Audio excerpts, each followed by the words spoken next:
Baik, Assalamualaikum warahmatullahi wabarakatuh. Perkenalkan, nama saya Hirsandi Rahmadani Alamsyah dengan NPM 1834010001. Pada kesempatan kali ini, izinkan saya untuk mempresentasikan judul penelitian, yaitu pengelolaan limbah elektronik sekolah pada tingkat SMP dan SMA di Kecamatan Bakal, Kota Surabaya. Tentunya dalam penyusunan tugas akhir kali ini, saya dibimbing oleh Bapak Yayo Suryo Purnomo, Magister Sains. Selanjutnya, kita menuju bab 1, yaitu pendahuluan. Nah, dalam bab 1 ini yang dibahas yaitu yang pertama adalah latar belakang penelitian, kemudian yang kedua rumusan masalah, dan yang ketiga tujuan penelitian, serta yang keempat ada manfaat penelitian.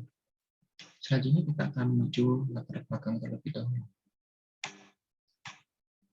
Latar belakang penelitian ini yaitu limbah elektronik ialah suatu perlengkapan yang tidak dapat berfungsi lagi.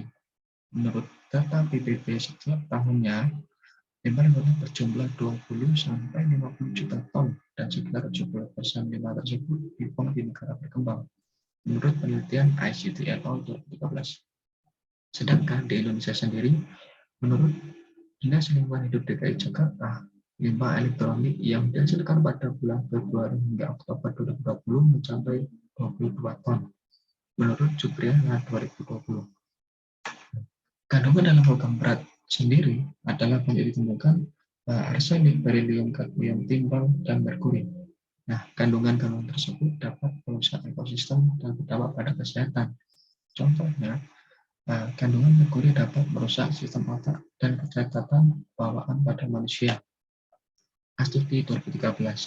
Nah, inilah yang menjadi latar belakang saya melaksanakan penelitian ini. Kemudian kita menuju rumusan masalah. Rumusan masalah pada penelitian kali ini ialah yang pertama, apa sih jenis limbah yang terdapat pada SMP dan SMA di Kecamatan Bakal. Kemudian yang kedua, bagaimana pengelolaan sampah elektronik pada SMP dan SMA di Kecamatan Bakal. Selanjutnya kita menuju tujuan penelitian. Yang pertama ialah untuk mengetahui jenis limbah elektronik apa yang ada di SMP dan SMA.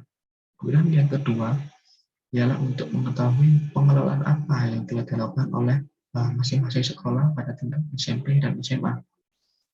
Selanjutnya ialah manfaat penelitian. Manfaat penelitian di sini ada 3. Yang pertama ialah sebagai sumber masukan bagi penelitian selanjutnya mengenai pengelolaan limbah elektronik.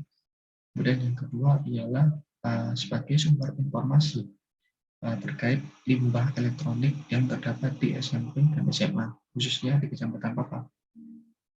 Yang ketiga ialah memberikan edukasi terkait pengelolaan yang sesuai peraturan yang ada di negara Indonesia. Kemudian kita menuju bab 2, yaitu tinjauan pustaka. Dalam bab ini yang dibahas ialah definisi tentang limbah elektronik, kemudian kedua pengelolaan e-waste. Nah, pengelolaan e-waste di sini ialah pengelolaan e-waste yang sudah berjalan di negara lain. Dan yang ketiga ialah peraturan. Nah, dalam peraturan ini ada 4 yang mengatur terkait limbah elektronik. Yang pertama, PPRI nomor 101 tahun 2014 tentang pengelolaan limbah bahan berbahaya dan beracun. Dan yang kedua, PP nomor 22 tahun 2021 tentang pengelolaan pelindungan dan pengelolaan lingkungan hidup. Yang ketiga ialah Permen Lingkungan Hidup nomor P12 tahun 2020 tentang aturan penyimpanan limbah P3. Kemudian yang keempat ialah Permen LH nomor 30 tahun 2009 tentang tata laksana perizinan dan pengawasan pengelolaan limbah P3. Ya, selanjutnya ialah definisi terkait limbah elektronik. Menurut Action Network dalam penelitian Lestari 2020 menjelaskan bahwa limbah elektronik ialah semua benda yang terdapat dalam suatu elektronik yang dibuang. Contoh limbah elektronik yaitu meliputi smartphone, laptop, atau bahkan elektronik rumah tangga seperti lemari es, pendingin ruangan, mainan anak-anak yang menyala atau memutar musik. Selanjutnya ialah kandungan yang ada pada limbah elektronik. Secara umum, limbah elektronik mengandung 40% logam, 30% plastik, dan 30% bahan oksida. Dan limbah elektronik mengandung 20% tembaga, 8% besi, 4% timah, 2% nikel, 2% timbal, 1% zinc, 0,2% perak, 0,1% emas, dan 0,005% palladium. Nah, dalam kandungan IWOS ini sangat berbahaya apabila berada pada lingkungan maupun sistem kesehatan pada manusia. Apabila masuk ke dalam tubuh manusia, logam berat ini akan menjadikan penyebab terkait kecacatan fisik secara turun-temurun menurut studi 2013. Selanjutnya ialah pengelolaan limbah elektronik yang terdapat di negara-negara lain. Yang pertama ialah Jepang. Nah, di Jepang sendiri pengelolaan alat elektronik ini sudah cukup baik karena dalam sistemnya mereka menerapkan ketika seseorang membeli bahan elektronik itu sudah termasuk biaya pengelolaan barang elektronik yang nantinya diserahkan oleh produsen. Nah, limbah elektronik sendiri dikumpulkan melalui perumahan, kemudian diangkut ke fasilitas daur ulang. Menurut Gay Dachis et al. Tahun 2010. Kemudian yang kedua ialah negara India. Nah, pengelolaan yang diterapkan oleh negara ini cukup terbilang akan berdampak negatif kepada lingkungan. Karena apa? Pengelolaan yang diterapkan yaitu barang yang sudah tidak digunakan lagi tapi masih bisa dipakai akan disumbangkan atau dijual kepada pihak sekolah, panti asuhan, rumah sakit, dan lain-lain. Sehingga potensi limbah elektronik akan terus bertambah seiring berjalannya waktu. Menurut India Puspa 2018. Kemudian yang ketiga ialah Cina. Cina menggunakan konsep daur ulang yang terletak pada kawasan persawahan.